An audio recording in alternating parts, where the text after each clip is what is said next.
자, 네. 가인과 아벨 오늘 지난번에 이어서 할 건데 오늘 들어가기 전에 바로 지난번에 했던 내용 중에 정말 중요한 내용이 있어서 이거는 다시 한번 반복하고 가야 될 것 같아요. 여기 보면 가인의 역사는 그리스도를 떠난 사람의 종말이 어떻게 될 것인가를 보여준다라고 하면서 여기 나오죠. 여기 이게 진짜 중요한 말이에요. 뭐라고요? 인류는 스스로 자신을 새롭게 만들 능력이 없다. 네. 그러니까 예를 들어서 교회를 다니면서 우리가 어떤 선한 일을 했다고 해서 내가 하나님께 구원받을 수 있는 뭔가를 했구나 라고 하는 건 다 뭐예요? 착각이에요. 착각. 네, 착각인 거. 그런 건 우리를 선하게 바꿔주는 역할을 절대 하지 못해요. 봉사는 우리가 하나님에 의해서 마음이 변화되었을 때 진짜 봉사를 할 수 있어요. 네. 그 마음의 변화함이 뭔지 모른 채 하는 봉사는 다 뭐 하는 거냐면 그 이기적인 마음으로 하는 봉사예요. 그쵸? 보여주기식. 그렇게 자꾸 그런 거 하잖아요. 그러면 가인처럼 생각하게 돼요. 가인이 잼을 왜 갖고 나왔어요? 나의 노력을 보여주려고 가지고 나왔잖아요. 네. 그런 짓 하다 망하는 사람이 많아요. 교회에. 진짜 내 마음에 바뀌고 변화돼야 될 필요, 즉 나의 죄된 모습, 내가 정말 이런 존재구나라는 걸 깨닫는 게 정말 중요하거든요. 나 스스로 나를 새롭게 만들 능력이 없구나. 내가 분노하는 정신을 다스릴 능력이 나한테 없구나. 이런 거 깨닫는 게 정말 중요한 거예요. 그래서 이렇게 깨달은 사람들이 뭘 보겠어요? 어떻게 된 게 이제 말씀을 가까이 하고 하나님의 사랑을 알면 알수록 나에게는 능력이 단 1도 없다는 걸 자꾸 더 깊이 깨닫는 거예요. 그게 정상이에요. 그래서 그게 잘 가고 있는 길이에요. 더 죄인 같고 제가 나빠 보이고. 그렇죠. 그러니까 어떻게 해요? 그런 순간들이 더 많아지고 내가 그런 순간들마다 계속 의지해야 되는구나 라는 걸 깨닫잖아요. 네, 하나님을 붙잡을 수밖에 없죠. 그래요. 그래서 나의 연약함을 계속 보게 해주는 게 오히려 은혜예요. 그래서 제가 그때 넘어지고 이렇게 되는 거 오히려 잘 된 거라고 계속 얘기했고 그거 잘 가고 있는 거라고 얘기한 이유가 바로 이거예요. 이거. 나 스스로 나 자신을 새롭게 만들 능력이 없다는 걸 내 삶 곳곳에서 깨닫는 거예요. 진짜 그런 거. 부서지고 또 부서지고 또 부서지고 내가 이 정도로 쓰레기야? 내가 이 정도로 연약한 존재야? 내가 이렇게 죄를 많이 졌어? 네. 그러면 라고 하면서 나 스스로를 그렇게 알아가는 과정인 거예요. 그러니까 그런 삶 가운데서는 계속 뭐가 있겠어요? 계속 나의 연약함으로 인해서 오히려 하나님께 기도할 일이 더 많아지겠죠. 네. 그게 제대로 가는 길이에요. 그래서 이게 진짜 중요한 거예요. 이거는 절대 잊지 마세요. 이거 잊어버리는 순간 신앙이 이상해져요. 내 거 내세우려고 하고 뭔가 행위로 잘하려고 하고 막 이런 거예요. 그래서 여기 뭐라고 돼 있어요? 천하 인간의 구원을 얻을 만한 다른 이름을 우리에게 주신 일이 없으시다. 다른 이로서는 구원을 얻을 수 없다. 왜 다른 사람에게는 통해서는 구원이 없어요? 왜 오직 예수님만이에요? 나의 이 죄된 나 스스로를 바꿀 수 없는 이런 무능력한 나에게 나를 바꿔주시는 그 능력을 주시는 유일한 분이 그 예수님이라서 그래요. 네. 나 스스로 못 바꾸잖아요. 근데 나를 바꿔줄 수 있는 그 능력을 가지신 분이 예수님이에요. 그러니까 우리가 예수님께 나가는 이유가 그거예요. 나를 유일하게 바꿔주시고 변화시켜 주실 수 있는 분 앞에 우리가 가야 된다는 거예요. 그래서 신앙을 제대로 배우면 왜 예수님이 필요한지를 알게 돼요. 뭐 때문에? 좀 전에 이것 때문에. 나를 내가 바꿀 수가 없다는 사실을 깨닫기 때문에. 그래서 나에게는 나를 바꿔주시는 분이 필요하구나. 나의 이 죄된 이 삶 가운데서 죄를 버릴 능력이 나한테 없는데 나에게 죄를 버릴 수 있는 능력도 주시고 내 마음을 바꿔주실 수 있고 이렇게 하실 수 있는 유일한 분은 오직 예수님이라고 성경이 곳곳에서 얘기하고 있어요. 그래서 나에게 오라 성경에서 그 하나님이 계속 그 말씀을 하신단 말이에요. 너희의 죄를 진 채로 그대로 나에게 오라. 예전에는 뭔가 그 일이 있거나 뭔가 사건이 있을 때는 항상 남 탓하고 제 때문에 이런 일이 벌어졌다라고 생각이 들었거든요. 네네. 거기다가. 네네. 근데 요 근래에는 그냥 다 내가 사탕 같고 내가 뭔가 바뀌면 모든 게 바뀌어지는 거를 조금 더 많이 느껴져 가고 있거든요. 그게 제대로 가고 있는 방법이에요. 방향인 거예요. 나를 그 전까지는 내가 잘하는 줄 알았어요. 네. 근데 점점 성경 말씀을 접하고 진짜 사랑이 뭐고 하나님께서 사람들을 어떻게 대하시고 뭐가 죄인지를 성경을 통해서 분별이 되기 시작을 하니까 자꾸 저 죄인들이 성경에 나와 있던 그 죄인들이 하던 짓을 내가 자꾸 하고 있는 거예요. 그걸 자꾸 보다 보니까 드디어 내가 이 죄에서 벗어날 수 없는 존재라는 그런 사실을 점차 깨닫고 보게 되니까 이 모든 문제의 원인은 그동안에 남 탓하고 남의 문제, 저 사람으로 인해서 내가 이렇게 열불나고 짜증내고 화내는 거야 라고 당연하게 생각했던 그것이 이제 더 이상 당연한 상황이 아닌 거예요. 내가 거기에 이렇게 반응을 하고 있구나. 내가 문제구나. 내가 왜 그걸 그렇게 생각해서 짜증을 내고 있지? 예전엔 그런 방향으로 생각해 본 적이 없었거든요. 근데 이게 성경 말씀을 접하면서 달라지는 게 바로 이런 부분들, 이런 사상의 개조가 나도 모르게 일어나고 있는 거예요. 그래서 성경이 능력 있는 책인 이유가 이거예요. 읽고 배워가고 알아가는 중에 나도 모르게 내 사상이 바뀌고 있다는 거예요. 그 변화가 되는 거를 눈치채요? 어느 순간 보니까 달라져 있어. 네, 조금씩 저의 책임을 많이 더 보게 되는 것 같아요. 그래요. 네. 그게 바로 이 성경이 가진 능력이 여기서 나오는 거예요. 죄인을 의인 만들 수 있는 비결이 이거예요. 이런 거. 전에는 아무 생각 없이 그냥 내뱉고 말하고 행동하던 그것이 점차 나에게 문제가 있구나라는 그걸 인지시켜 주시고 깨닫게 하셨다는 거예요. 예전에는 생각했어요? 절대요. 네. 근데 지금은 왜 그걸 생각을 하고 있어요? 그냥 내가 죄인이라고 어떻게 하다가? 많이 성경 보고 네. 그래서 말씀을 듣고 하다 보니까 그게 계속 저에게 대입이 되잖아요. 네.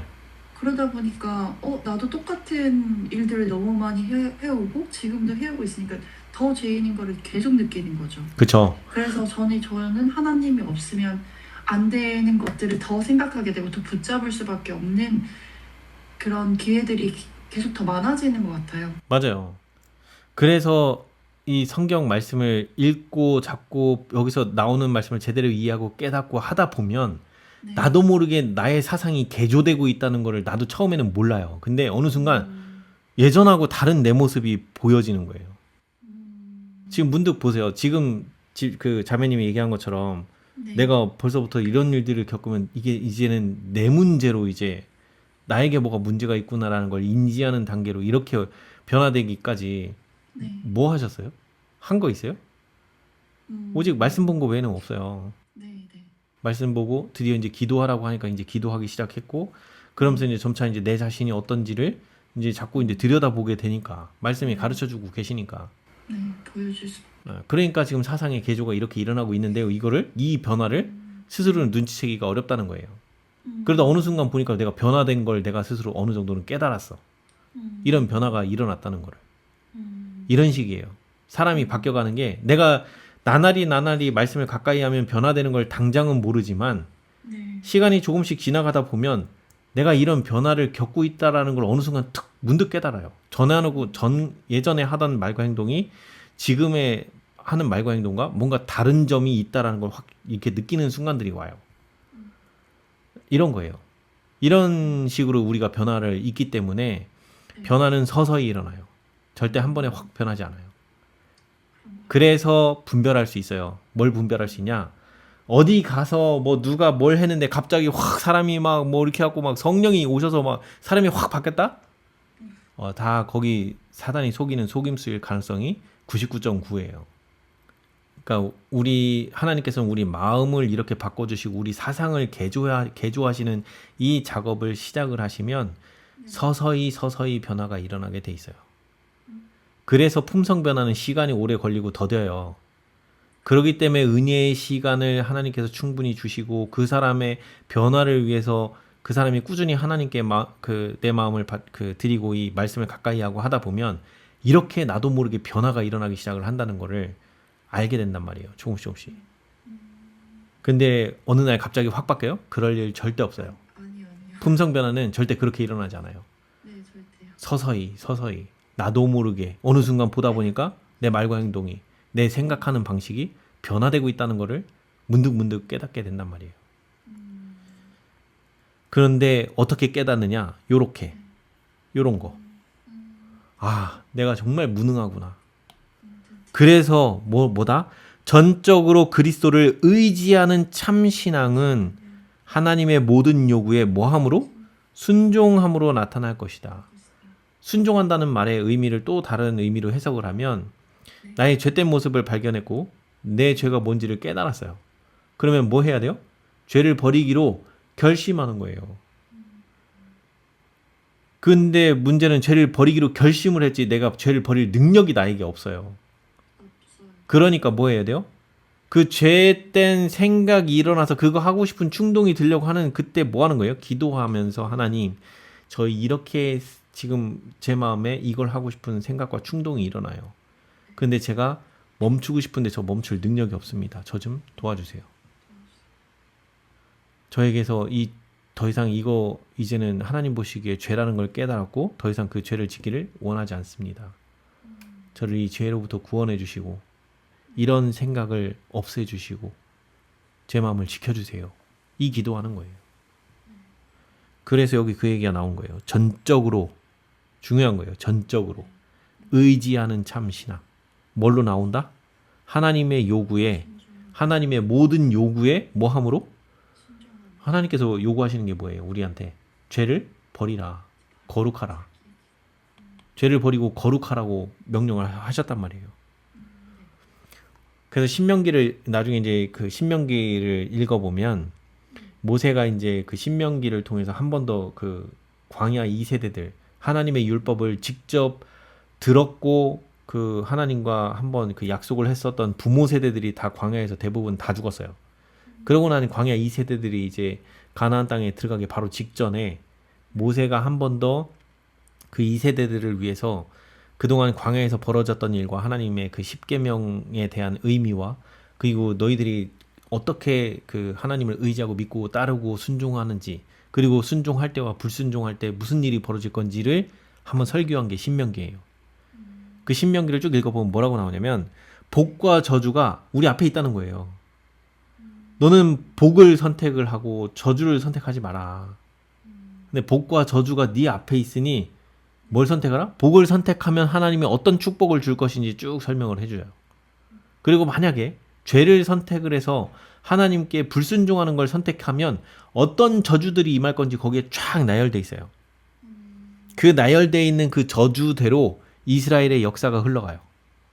왜? 그들이 하나님 말씀에 불순종하니까. 그래서 하나님께서 불순종하면 이런 일들을 할 거고 이런 저주들이 너희들에게 올 거야 라고 선언한 그대로 이스라엘의 그 역사가 그렇게 흘러가요. 그래서 사사기부터 시작해서 그 열왕기 상하, 역대 상하 이런 쭉 요 역사들이요. 그 예수님 초림할 때까지 일어나는 그 모든 역사가 그 신명기에 예언되어 있는 그 저주대로 다 그게 성취돼요. 그래서 거기를 나중에 읽어보고 성경 전체를 읽어보고 난 다음에 그 신명기를 다시 읽어보면 진짜 곳곳에서 그렇게 하나님께서 말씀하신 그대로 그들에게 그런 일들이 다 벌어졌다는 것을 알게 돼요. 신명기는 모세가 한 2500년쯤 경에 BC 200 그러니까 세상이 시작되고 한 2500년쯤 경에 그 고리 여리고 그 들어가기 바로 직전 그러니까 가나안을 들어가기 직전에 거기서 설교했던 내용이에요. 하나님이 그렇게 하라고 명령하셔가지고. 근데 그 2500년 그 BC 2500년 전이 아니지. 그러니까 꽤 오래 전이니까 아무튼 세상이 그 창조되고 난 이후에 2500년쯤에 그 모세가 그렇게 거기서 한 번 더 그 선포했던 그때의 그 일을 그 후세대 몇백 년 동안 그게 그대로 다 성취돼요. 이걸 보면 우리가 뭘 믿을 수 있냐면 하나님께서는 우리가 복과 저주를 선택하면 하나님 말씀에 순종하는 길을 선택하면 이런 축복들이 있을 거야 라고 하는 그 축복들은 그대로 성취될 거라는 거예요. 우리가 불순종하면 불순종하는 그대로 거기에 있는 대로 그대로 성취될 거라는 거예요. 그리고 이스라엘의 성경 역사에서 이스라엘의 역사가 그걸 그대로 증명한 거예요. 하나님이 말씀하신 그대로 복과 저주 중에 선택하는 자. 그러니까 하나님 말씀에 불순종을 선택했느냐 아니면 순종하기를 선택했느냐에 따라서 거기 나와 있는 대로 그대로 하셨어요. 그래서 우리가 그 최종적으로 해야 될 건 뭐냐면 자꾸 우리 마음을 하나님께로 내어드리고 해서 최종적으로는 이렇게 하는 게 기뻐져야 돼요. 하나님의 모든 요구에 순종하는 것이 나에게 기쁜 일이 되기 시작하는 그 지점까지 가는 게 우리의 목적지예요. 왜 하늘 천사들은 하나님이 뭐 하라고 하면 그들이 그렇게 하는 걸 너무 기뻐하면서 하는 사람들이거든요. 유일하게 사탄과 그 타락한 천사들은 그거에 불평불만하고 반항한 게 그들이에요. 우리도 지금 그런 삶 속에서 있다가 이제 이 순종하는 길로 들어서고 이 순종할 능력이 우리에게 없기 때문에 그 능력을 받아서 순종이 되어지는 기쁨을 누리라는 거예요. 이해가 되세요? 네.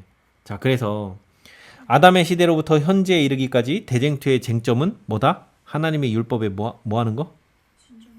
결국엔 순종이 되어지느냐 안 되어지느냐 이거 가지고 하늘 가느냐 못 가느냐가 결정되는 거예요. 근데 제가 뭐라고 했어요? 순종하는 거예요? 되어지는 거예요? 순종은 하는 게 아니고 순종은 되어지는 거예요. 하나님의 능력으로, 하나님의 사랑에 감동을 입고 그렇게 해서 되어지는 거지. 내 마음이 변화되고 바뀌어져서 하나님께서 새 마음을 주셔서 이 순종이 되어지는 거예요. 그거 성경이 증명하고 있어요. 그 성경 말씀 중에 새 영이라고 해서 검색을 하면 에스겔서 11장 19절 여기도 한번 눌러서 보면 자 여기 19절 보면 내가 그들에게 한 마음을 주고 그 속에 새 영을 주며 그 몸에서 돌 같은 마음을 제거하고 살처럼 부드러운 마음을 주어 뭐 한다고요? 20절에 내 율례를 따르며 내 규례를 지켜 행하게 하리니 봤죠? 그래서 우리가 하나님의 율법을 지키고 하나님 말씀에 순종을 할 수 있으려면 하나님이 주시는 저 새 마음을 받아야만 우리가 이렇게 지켜 행하는 것이 가능해지는 거예요. 여기 지금 말씀이 그렇게 우리한테 가르쳐주고 있잖아요. 그러니까 새 마음의 변화 없이 지키려고 하는 모든 건 다 율법주의인 거예요. 그래서 내가 지키려고 하는 거예요. 하나님의 능력 없이. 그렇게 지키는 그 사람들은 자기는 지켰다고 하지만 그거는 이기적인 정신으로 하는 지켰다라고 하고 있는 그 정신은 다 이기적인 정신에서 하고 있는 거예요. 우리에게는 이타적인 마음 없어요. 하나님처럼 사랑하는 마음이 없어요. 냉랭한 게 내 마음은 냉랭해요. 그게 우리의 현실이에요. 그렇기 때문에 여기 나와 있는 살처럼 부드러운 마음, 남을 위해서 그 베풀어주고 그 먹을 거 주고 이렇게 할 수 있는 이런 부드러운 마음은 우리 안에 없어요. 하나님이 주셔야지 가능해요. 그렇게 그 마음이 들어와져야 우리가 율법을 순종할 수 있게 된다는 거예요. 그래서 내 율례를 따르며 내 규례를 지켜 행하게 하는데 그걸 그러기 위해서 필요한 게 보다 우리의 마음속에 새 영을 주고 살처럼 부드러운 마음을 주셔야 돼요. 돌 같은 마음 제거하고 저 이기적인 마음 제거하고 그 자리에 부드러운 마음 예수님의 마음을 주셔야 우리가 그 마음으로 말과 행동이 나와지는 거예요. 아시겠죠? 그래서 중요한 문제인 거예요. 순종은 되어지는 거지 절대 순종하는 게 아니에요. 자, 아무튼 그래서 지난주에 했던 것 중에 가장 중요한 말씀 저런 내용들이 계속 반복이에요. 자, 이제 잠깐만요. 자, 가보겠습니다. 가인은 그의 재물이 간압을 받지 못하자 하나님과 아벨에게 분노하였다. 그는 하나님께서 명하신 희생 대신 인간의 대치물을 하나님께서 받으시지 않자 분노하였고 그의 아우가 하나님께 대한 반역에 가담하지 않고 그분께 순종하기를 선택하였다 하여 아우에게 분노하였다. 즉 불법을 행하는 자들의 특징은 하나님 말씀에 순종하기를 선택하는 자들을 어떻게 하냐면 그들한테 분노를 해요. 그래서 순교를 당하는 일이고 그래서 핍박이 있는 거예요. 왜냐면 자기들은 못하거든요. 그렇게. 네. 그리고 자기들하고 동조하지 않았다고 해서 이런 그 분노하고 핍박하고 하는 일이 벌어지는 거예요. 자, 가인이 하나님의 명령을 무시하였음에도 불구하고 하나님께서는 그를 방임하지 않으시고 그처럼 불합리하게 행동한 그 사람과 뭐 하셨다? 그래서 우리 그때 읽었죠. 창세기 4장. 4장에 보면 여기 하나님께서 그래서 7절에 6절부터 쭉 나오는데 7절에 하나님께서 가인에게 이야기를 하세요. 이 때려 죽이려고 하면서 이렇게 화내시는 게 아니고 뭐라고 그래요? 7절에 네가 선을 행하면 어찌 낯을 들지 못하겠느냐. 선을 행하지 아니하면 죄가 문 앞에 엎드려 있느니라. 죄가 너를 원하나 너는 뭐하라? 죄를 다스릴지니라. 그러면서 가인이 그의 아우 아벨에게 말하고 그들이 들에 있을 때에 가인이 그의 아우 아벨을 쳐 죽이니라. 하나님께서 죄 다스리라고 경고했는데 죽였어요. 그죠? 8절에서. 그랬더니 하나님께서 뭐라 하세요? 9절. 여호와께서 가인에게 이르시되 네 아우 아벨이 어디 있느냐. 그가 이르되 내가 알지 못하나이다. 내가 내 아우를 지키는 자니까. 이르시되 내가 무엇을 하였느냐. 네 아우의 핏소리가 땅에서부터 내게 호소하느니라. 그래서 앞으로 죄를 계속 범하면 어떤 일이 벌어진다? 이런 저주가 임할 거야 라고 하나님께서 얘기하시고 그러면서 이제 가인이 회개를 한 게 아니고 여기는 회개한 게 아니에요. 13절에 보면 가인이 여호와께 이르되 내 벌이 죄벌이 지기가 너무 무거우니다 라고 한 이 말은 공포에서 나온 말일 뿐이에요. 이건 참된 회개가 아니에요. 그래서 14절에 뭐예요? 주께서 오늘 이게 만약에 13절이 진짜 회개였다라고 하면 16절에 이 말이 안 나와요. 16절에 뭐라고 돼 있어요? 가인이 여호와 앞을 떠나서 회개를 하면 하나님을 떠나는 게 아니고 하나님께 가까이 붙어 있어요. 하나님을 떠난다는 얘기는 회개한 게 아니란 얘기예요. 그쵸? 그러고 나서 14절에 이 그 자기 동생을 때려 죽인 이 가인에게 하나님께서 뭐라고 얘기하세요? 주께서 오늘 이 집에서 나를 쫓아내신 그러니까 이렇게 얘기를 하니까 15절에 여호와께서 그에게 이르시되 그렇지 아니하다 가인을 죽이는 자는 벌을 7배나 받으리라 하시고 가인에게 표를 주사 그를 만나는 모든 사람에게서 죽음을 면하게 하시니라. 그러니까 만약에 하나님께서 정말 그 냉정한 재판관만 그런 것만 하신다. 그러면 벌써 가인에게도 처벌이 내려졌어야죠. 이해가 되시죠?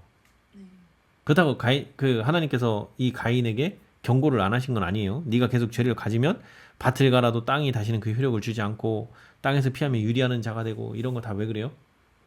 네가 죄와 함께 있기 때문에 하나님을 떠나서 살기 때문에 이런 저주가 함께 한다는 거예요. 그래서 우리가 성경 말씀을 볼 때에 여기 나와 있는 자 하나님께서 그를 내박쳐 뒀어요. 범죄하는 가인을 내박쳐 뒀어요.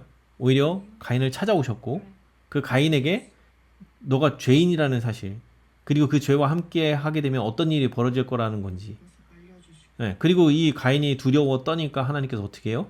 그에게 그 두려움에서 벗어날 수 있게 내가 너와 지켜주고 그렇게 할 테니까 걱정 마라. 심지어 그렇게까지 하시잖아요. 그런 게 그렇게 대화하는 게 그게 뭐예요? 하나님이 사람과 변론하셨다라고 하는 거예요.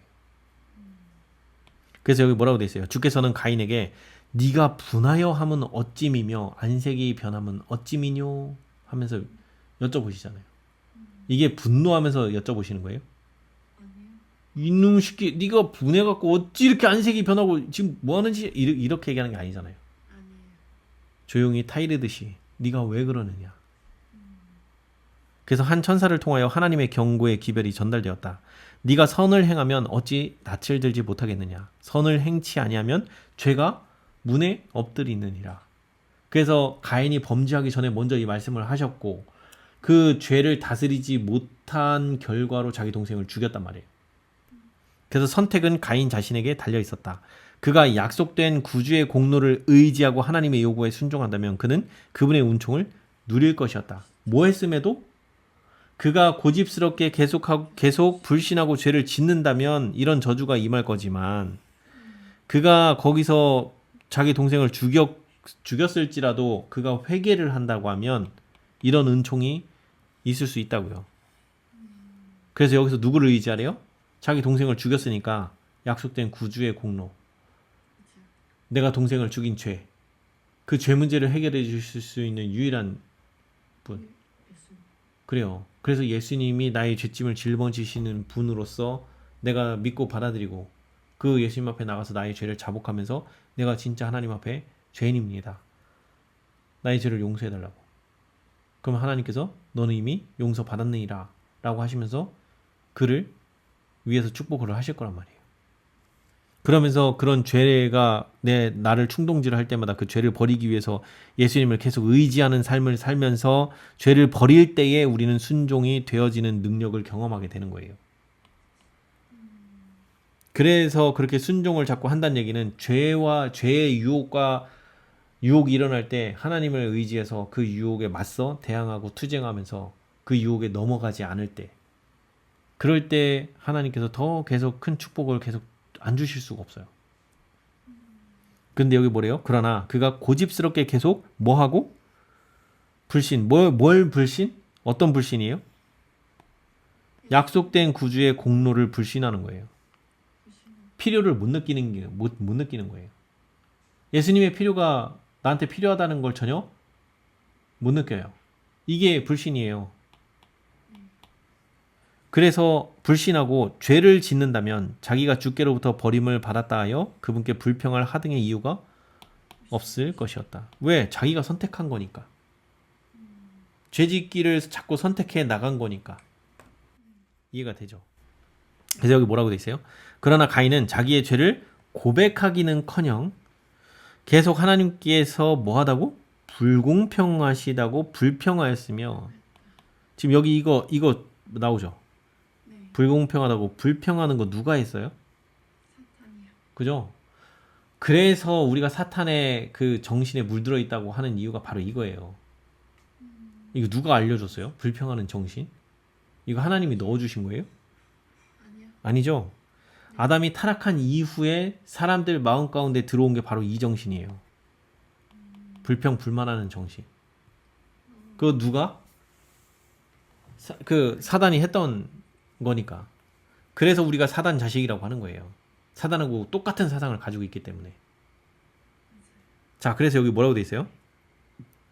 아벨에 대하여는 뭐하고? 질투와 증오심을 품었다.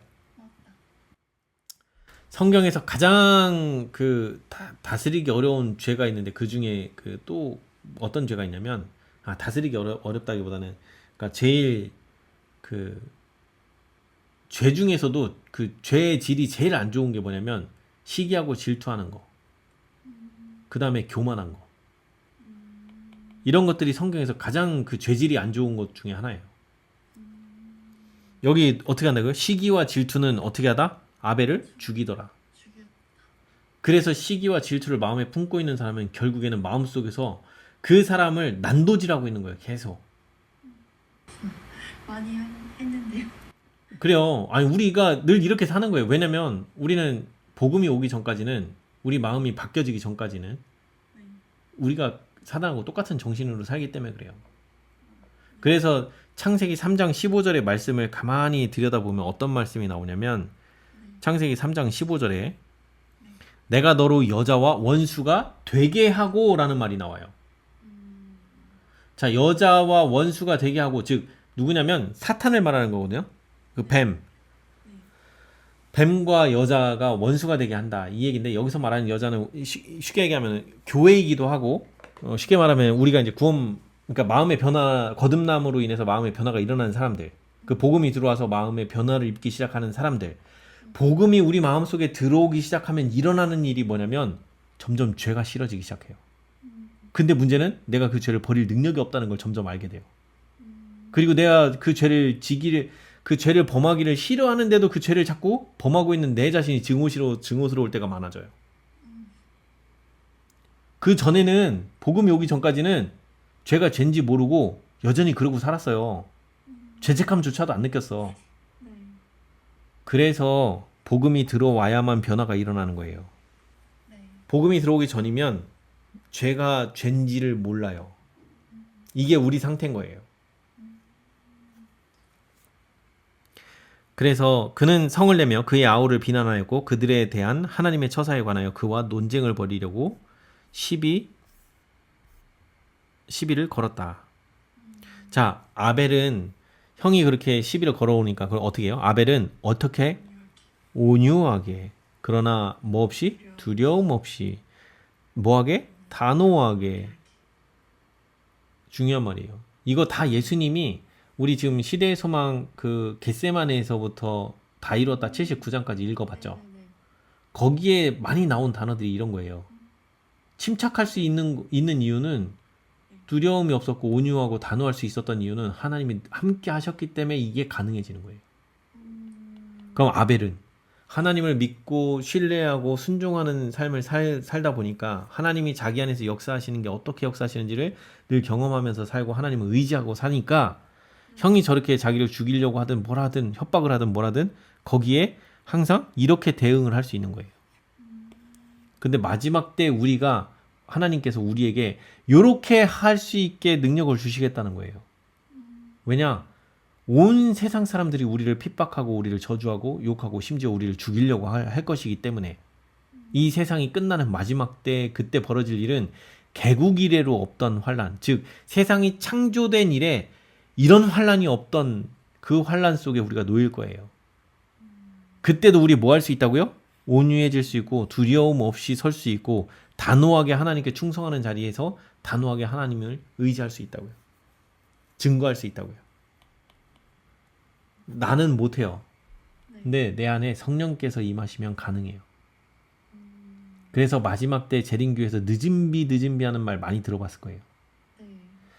늦은비는 우리가 일상 삶 속에서 늘 예수님을 의지하면서 내 마음의 변화를 자꾸 경험하고 경험하는 사람들 속에서 하나님께서 얘가 더 이상 죄를 안 짓고 늘 하나님을 의지하면서 사는 것이 이제 완전히 그냥 습관화돼서 뭐 숨쉬듯 자연스럽게 그게 잘 돼.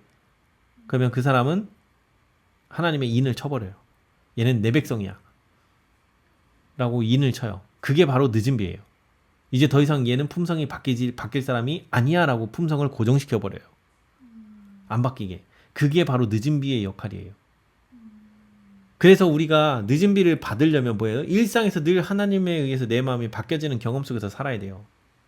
그래서 내 마음의 분노가 다스려지고 내 생각이 다스려지는 거 하나님께서 다스려주시고 다스려지는 경험 가운데 살고 있는 사람들이 그런 사람들을 통해서 점점 죄를 짓고자 하는 유혹을 이겨내고 그러면서 더 이상 한마디 확 싸붙여주고 싶은 그 생각이 사라지면서 오히려 그 사람을 불쌍하게 여기는 마음이 들어서 오히려 말 한마디 따뜻하게 더해주고 격려해주고 위로해주고 이런 마음으로 사람들을 대하기 시작하는 이런 사람들이 되어간다는 거예요.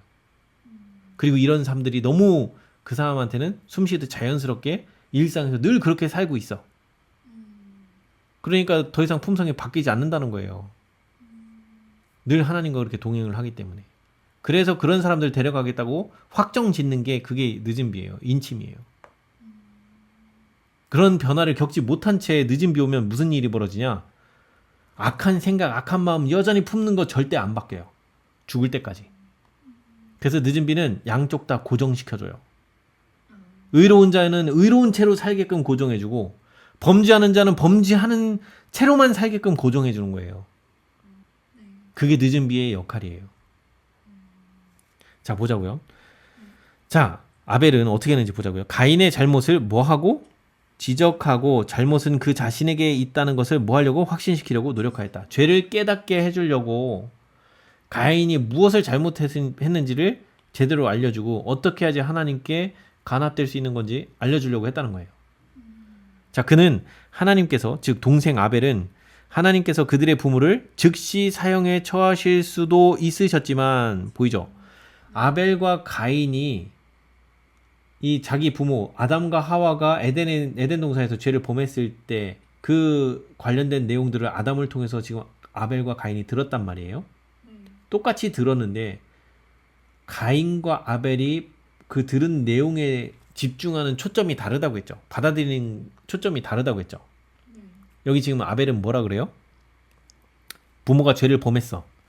그 죄를 범했기 때문에 하나님께서 즉시 사형에 처해서 죽일 수도 있었지만 아벨은 뭐예요? 그들의 생명을 빼앗지 않으신 하나님의 긍휼하심을 깨달을 수 있게 얘기한다는 얘기예요. 죽일 수 있는데도 하나님께서 죽이지 않으셨잖아, 형. 이렇게 얘기를 하고 있는 거예요. 그분께서 그들을 사랑하셨다는 것과 죽이지 않은 이유는 그분이 사랑하셨기 때문에 죽이지 않았고 만약에 그렇게 안 죽이는 게 아니고 그냥 마냥 그 자리에서 죽였다라면 그렇지 않았더라면 그분께서 그들이 범죄함으로 초래한 형벌을 무죄하시고 거룩하신 그분의 아들이 당하도록 허락하지 않으셨을 것이라고 주장했다. 그러니까 아벨은 지금 명확하게 알고 있어요. 자기 부모가 죄를 범함으로 인해서 자기들이 죄인이 되었지만 이 죄 문제를 가지고 이 죄 문제를 해결해 주실 수 있는 하나님의 아들이 우리의 죄 문제를 해결해 주시고 우리를 다시 하늘로 갈 수 있게 해준다는 이 복음의 정확한 원리를 아벨은 알고 있었던 거예요. 알겠죠? 그래서 온전히 예수님께 의지하는 삶이 뭔지 아벨은 알았어요. 근데 이 진리가 분명히 아벨을 통해서 외쳐졌단 말이에요. 가인에게 지금 얘기했어요. 그랬더니 지금 보세요. 왜 악인들이 의인들이 말할 때마다 분노하는지 여기 나와요. 이 모든 말은 가인의 분노를 더 맹렬하게 불타오르게 했다. 진리가 하는 역할은 둘 중에 하나예요. 진리가 선포됐을 때 진리를 받아들이는 사람과 진리를 받아들이지 않는 사람이 나타내는 방식이 극과 극이에요. 이렇게 딱 달라지는데 진리가 외쳐지면 딱 두 패로 나눠져요. 받아들이는 사람, 거절하는 사람. 받아들이는 사람은 그 진리의 말씀이 왔을 때 회개의 자리로 나가요. 자기가 죄인이라는 죄인의 고백을 하면서 내가 하나님께 어떻게 하면 간합될 수 있는 사람이 됩니까? 라고 하면서 이런 그 갈망이 생기고 회개하는 자리로 점점 이끌려 나간단 말이에요. 그런데 진리를 거부하는 사람들은 여기 가인의 정신과 똑같은 일을 해요. 분노가 점점 차올라요. 왜? 내 죄를 지적하고 있거든요. 진리가. 아벨이 지적한 게 아니고 아벨이 알려주고 있는 그 진리의 말씀 자체가 가인에게 너는 죄인이야. 그 죄 문제를 가지고 하나님 앞에 나와야 돼. 근데 가인은 뭐 하기 원한다고요? 내가 땅에서 열심히 땀 흘려서 일군 이 노력의 결과를 좀 봐주세요. 그런데 진리의 말씀은 뭐라고 얘기하는 거예요? 너는 죄인이야. 자랑하러 가지고 나왔는데 칭찬은 못 듣고 뭐라고요? 죄인이라는 소리를 들어. 좋을까요? 그래요. 그래서 여기 뭐라고 돼 있어요? 자, 이성과 양심은 그에게 아벨이 옳다고 말했지만 진리가 울렸을 때 진리를 끝까지 거절하는 사람 마음속에서도 뭐라고요? 이성과 양심이 뭘 얘기한다고요? 그게 진리야 라고 말을 하고 있다고요. 그래서 진리가 외쳐지는 곳에서 악인들도 안다고요. 그게 진리라는 거. 그래서 지금까지 자기의 권고를 들어오던 아우가 이제는 뭐하게? 건방지게도 그를 불명예스럽게 만들고 자기의 반역에 조금도 동조하지 않는다 하여 뭐한다? 경로한다. 결국엔 자기 편 안 됐다는 게 문제인 거예요.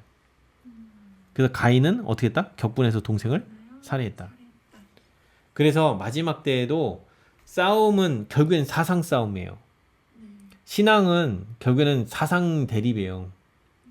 의인과 악인은 이렇게 사상이 달라요. 생각하는 게 다르다고요. 그래서 이 두 개의 다른 사상이 쾅 충돌하는 지점이 환란인 거예요.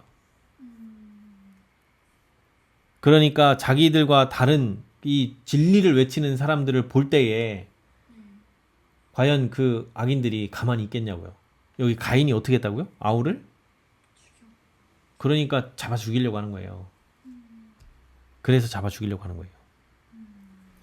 자, 가인은 그의 아우를 증오하였고 그를 죽였다. 아벨이 무슨 잘못을 범했기 때문이 아니라 여기 뭐라고 나와 있어요? 자기의 행위는 악하고 그의 아우의 행위는 의롭기 때문에 죽였다는 거예요. 자꾸 아우의 그 바른 행동이 자꾸 가인에게 정죄의 빛을 내비치고 있단 말이에요. 그 아벨처럼 하지 않기 때문에 양심과 이성이 자꾸 뭐라고요? 아벨이 옳다고 말하면서 네가 지금 잘못하고 있다라고 양심과 이성이 깨서 자꾸 나를 얘기를 하면서 나에게 죄책감을 느끼게 한단 말이에요. 그래서 의로운 자가 옆에 있으면 두 패로 나뉘어요. 예수님 따라다니는 그 제자들 중에도 두 패로 나눴죠. 네. 하나는 멸망의 자식이었고 나머지 11명은 하나님의 제자로 거듭나는 삶을 살게 되잖아요. 그리고 그 유다가 뭐 하려고 했어요? 유다가 하나님 예수님을 죽이는 일에 동조하고 팔았잖아요. 네. 가인이랑 다를 게 뭐가 있어요? 자, 그와 같이 각 시대를 통하여 악인들은 그들보다 더 나은 자들을 미워해왔다.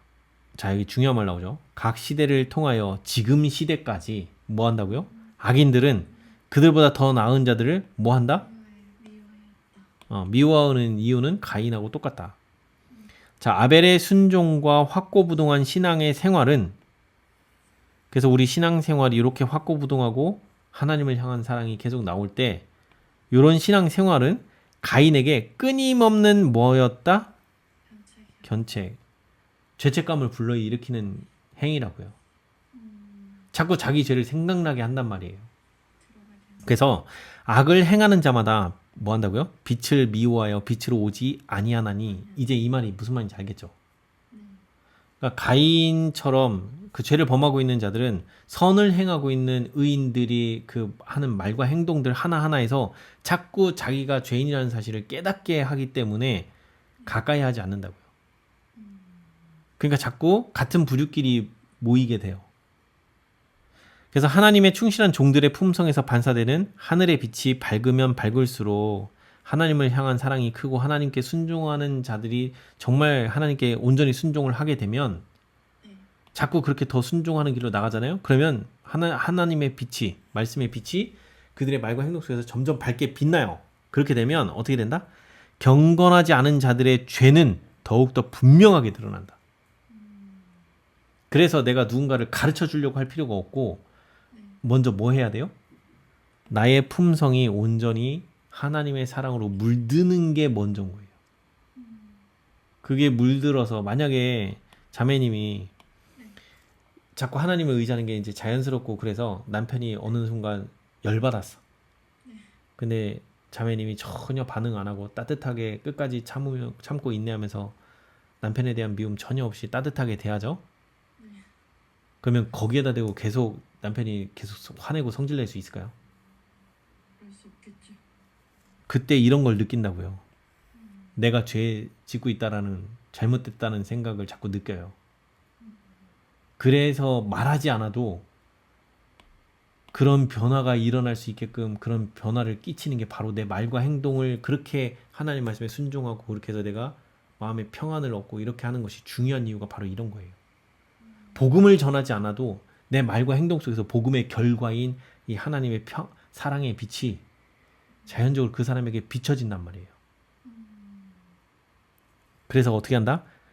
그래서 자기가 죄인이라는 사실을 자꾸 깨달으면 그들의 평안을 깨뜨리는 하나님의 종들을 죽이고자 더욱더 단호하게 노력할 것이다. 그러니까 원래 죄와 함께 있을 때는 내가 죄인이라는 사실을 깨닫지 못한단 말이에요. 그런데 어느 순간 자 여기 그냥 뭐 예를 들어서 그 감옥이라고 합시다. 감옥 속에서 전부 다 무슨 강도, 살인, 도둑질 해갖고 다 그냥 막 쌍욕하면서 막 그런 사람들만 모였어. 근데 그 자리에 딱 한 사람 묵묵하게 다른 사람들을 도와주고 이런 사람이 딱 한 명이 있어. 절대 욕도 안 해. 누가 때려도 꿋꿋이 참으면서 계속 그러고 있다고 쳐봐요. 어떻게 될까요? 나머지 사람들이 어떤 생각을 갖게 될까요? 뭐지? 그 사람 가만둘까요? 아니요. 왜? 괜히 미워져요. 찔리니까. 저렇게 하고 있는 게 점점 꼴보기 싫어. 차라리 욕하고 자기들하고 이렇게 막 이러면서 어울리면 좋을 텐데.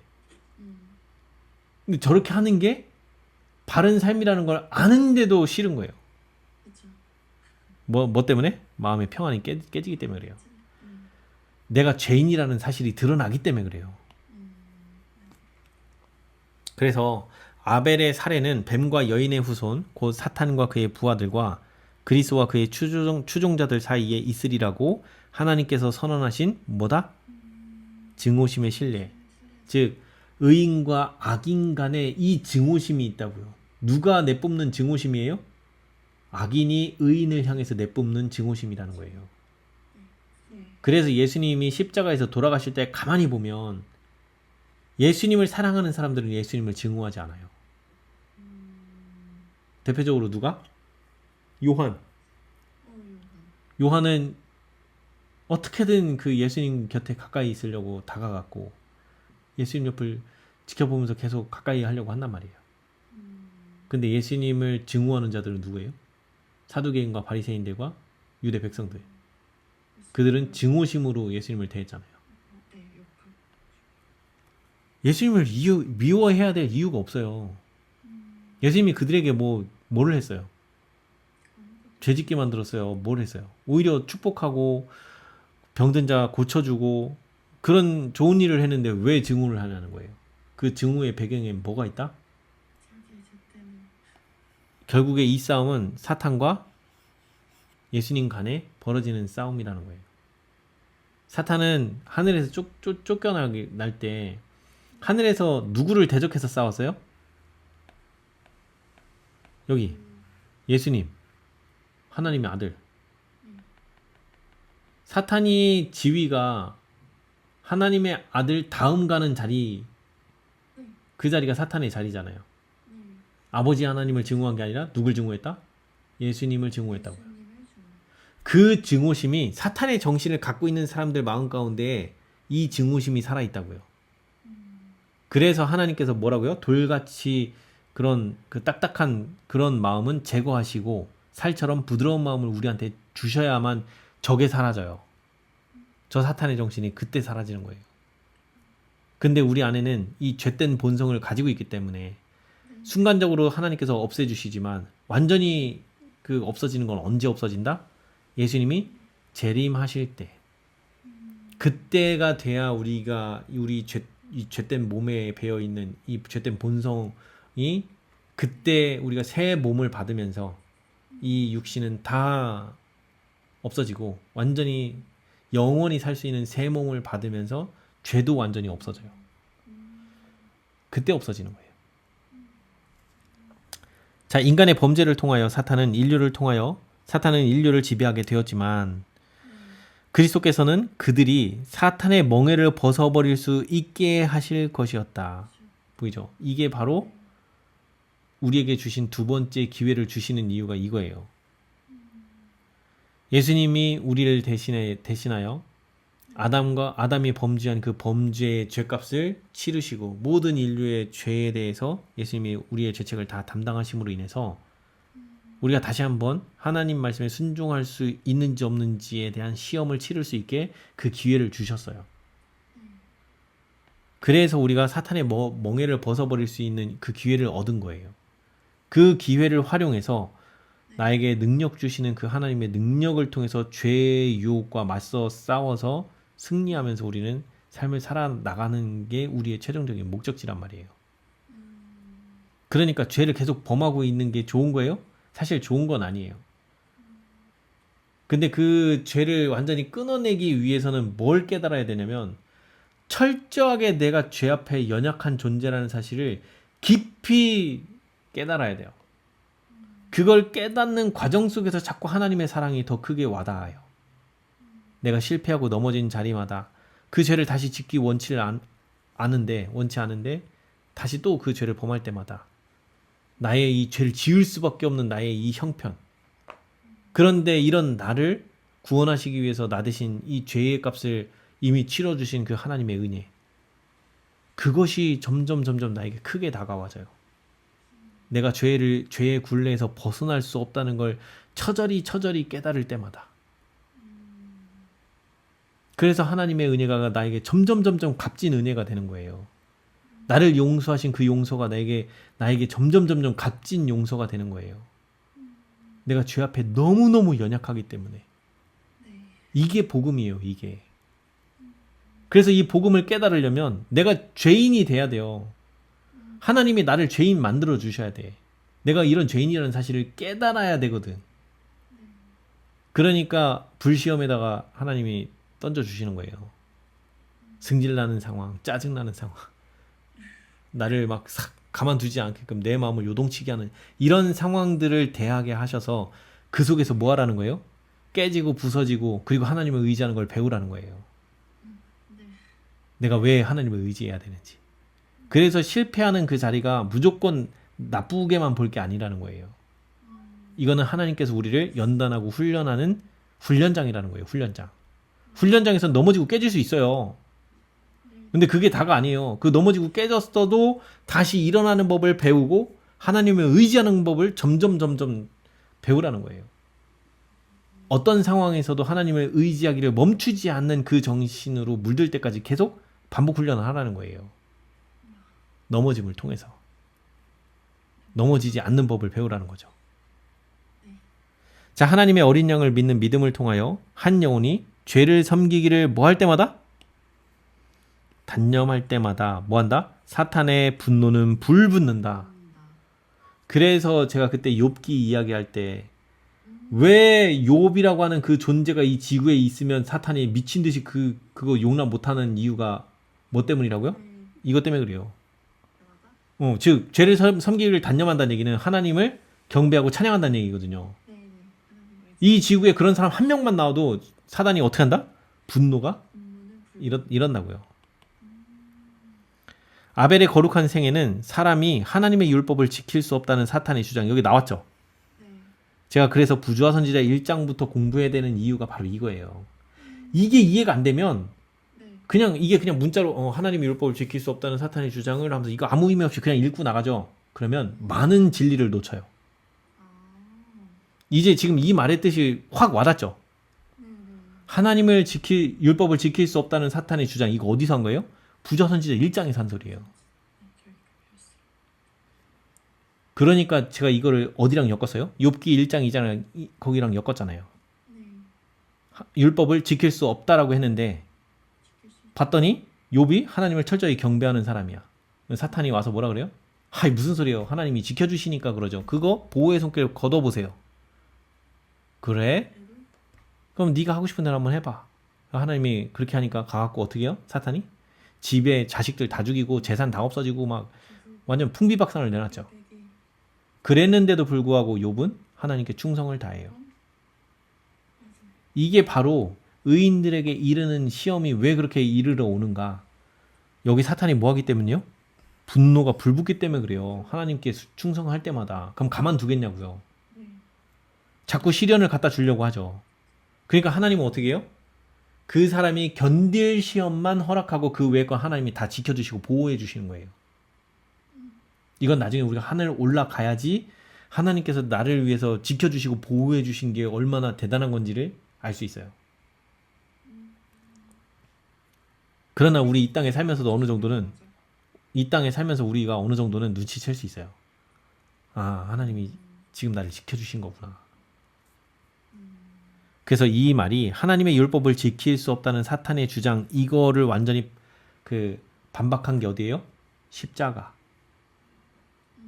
누가 지켰어요? 인간으로 오신 예수님이 하나님의 율법을 온전히 지킬 수 있다. 죄 없이 지킬 수 있다는 것을 증명하신 거예요. 그거 증명하면 사탄이 주장한 주장이 거짓말이라는 걸 증명하신 거예요. 아시겠죠? 그래서 십자가 사건은 인류의 구원을 위해서만 주어진 게 아니라고 제가 그래서 말씀드린 거예요. 사탄의 이 거짓 주장을 반박하면서 하나님의 율법은 지킬 수 있다. 그랬더니 사탄이 이제 뭐라 그래요? 79장에서 아유 이거 율법은 지킬 수 없는 거예요. 그러니까는 하나님께서 그거에 대해서 마지막으로 사탄과 하나님 간의 대쟁투가 벌어지는 마지막 싸움이 남았어요. 이제는 누가 지켜요? 죄인이었던 우리가 하나님의 능력을 힘입어서 하나님과 함께함으로 인해서 중보자 없이, 즉 예수님이 지성소를 떠나고 우리를 중보하지 않는 상황에서도 사탄의 모든 맹렬한 공격 속에서도 하나님을 온전히 의지하면서 율법을 지키는 것을 증명하는 무리, 그들이 14만 4천인이에요. 그 율법은 지킬 수 있다라는 걸 온전히 증명하는 걸 이 땅에서 마지막으로 증명하면서 더 이상 사탄이 설 수 없는 반박할 수 있는 그 반박의 모든 걸 다 없애는 게 이 14만 4천이라고요. 사탄의 주장이 몽땅 다 거짓말이라는 걸 완전히 드러내는 마지막 싸움. 그게 지금 우리 앞에 있어요. 그래서 사탄의 주장을 뭐 했다? 반박했다. 뭐가? 아벨의 거룩한 생애가. 그래서 악한 자의 정신으로 충동을 받은 가인은 그가 아벨을 지배할 수 없다는 것을 보았을 때 크게 노하여 아우를 살해했다. 뭐 할 수 없어서? 자기의 악한 정신으로 아벨을 지배할 수 없었기 때문에 살해했다는 거예요. 그게 결국에는 이거 무슨 얘기예요? 사상전쟁이라는 거예요. 사단의 사상과 하나님의 사상, 이 두 개가 충돌해서 벌어지는 게 바로 대쟁투예요. 그래서 대쟁투의 핵심은 누구의 사상으로 물드느냐, 이게 가장 핵심이에요. 그래서 마지막 때 세상에는 오직 두 부류, 사단의 정신으로 물든 자와 하나님의 정신으로 물든 자, 이 두 세력 간에 벌어지는 게 대쟁투예요. 마지막 싸움이에요, 그게. 그래서 내가 누구 정신에 물들었는지는 내 말과 행동으로 나와진다는 거예요. 그래서 우리의 행위로 심판을 받는 거예요. 너 사단의 정신 가진 애네? 너 하나님의 정신 가진 애네? 이게 우리의 말과 행동으로 나와진다는 거예요. 그래서 그런 말과 행동은 내가 할 수 없다고요. 나에겐 그런 능력이 없다고요. 그걸 빨리 깨닫고 하나님을 의지하기 시작하면서 삶 가운데서 온전히 하나님을 의지하는 게 자연스러워지는 데까지 나가는 삶. 그것이 참된 그리스도인이 되는 삶이다. 오늘 여기까지만 하시죠.